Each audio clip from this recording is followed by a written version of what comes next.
Hey everyone, Jason Franks with Games for Gaijin, back with another video of games I picked up from Tokyo Game Market Spring Edition this year.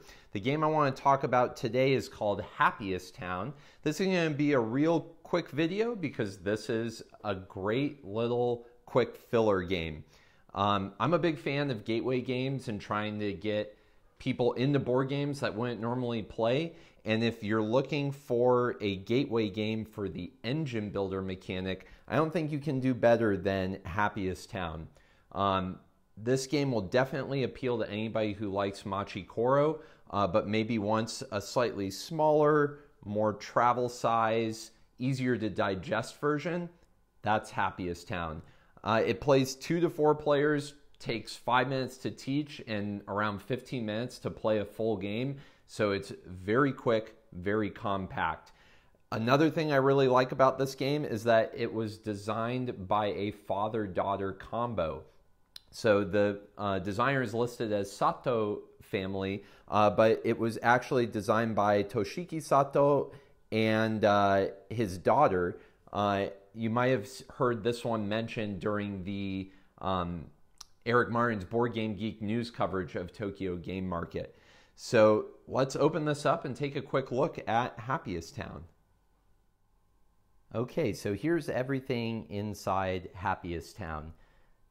Like I said before, super compact. It's just a deck of cards, some money, a start player token, and that's the whole game. So the game's very simple. You're going to start with a convenience store and 2 money. Now, I do want to point out, all the money are these really nice wooden chips. They come in 1s and 5s. Not, something that is a huge selling point, but just a really cool little extra mile that Sato family went in producing Happiest Town rather than using little cardboard chits.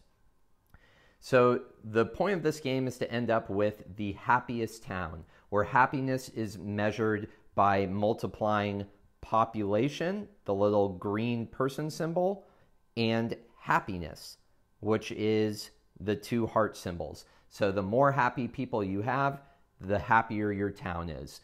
So the final score is simply that. It's number of people across all your buildings multiplied by amount of happiness. So green little meeple times hearts. Each turn, you only do 2 things. You collect income. So on the very first turn, the convenience store would give me 1 money. And then you have the choice of buying a building. Now, there are always 3 buildings available for purchase that come from the low, medium, and high cost piles.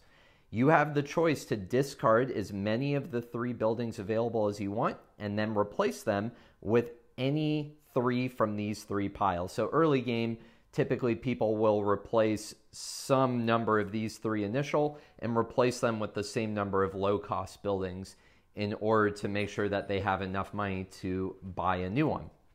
Once you buy that building, you place it with your convenience store as part of your town. Buildings either give you population, happiness, or income. So it's really a balance of how much income do you set yourself up for before you start going for the medium and high cost buildings, because they're going to have a lot more population and happiness symbols the more expensive they are. A couple other neat things about Happiest Town: there are 5 categories of buildings. So there's commercial, industrial, government, residences, and then there's also leisure, like this one here.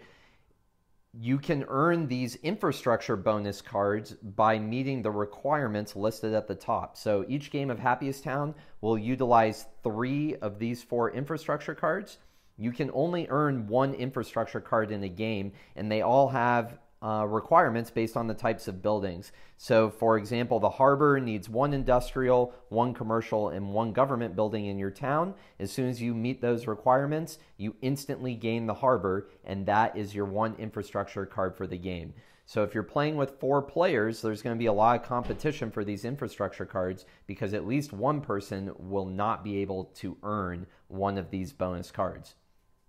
The game ends once somebody has built 10 buildings in their town. That's including the convenience store that you start the game with. So you're really only going to be purchasing and building 9 cards over the course of a game. The infrastructure card does not count against that 10 building total. Once somebody builds their 10th building, you let everybody else finish out their turn until you get back to the start player and end the game, counting up your population times your happiness. I was fortunate in that buying Happiest Town at Tokyo Game Market, I got a couple promo cards that I can add to the game to just add a bit more diversity. I think this came with 8 promo cards of varying costs so that I can add them to these different piles. And aside from that, that's a very compact Japanese engine builder game from Sato family, Happiest Town. All right, so there you have it. That is a great Japanese gateway engine builder game in Happiest Town. This one's super affordable. It's only 20 or 25 bucks. The artwork is fantastic. I really appreciate the quality of all the components, as with most Japanese board games. And again, just a good little one to throw on your shelf to fill up an extra 15 or 20 minutes on your next game day. So I definitely recommend Happiest Town, and I hope you'll check it out. Again, Jason Franks with Games for Gaijin. Please like this video, share the channel, subscribe, and get the word out about Japanese board games. See you next time.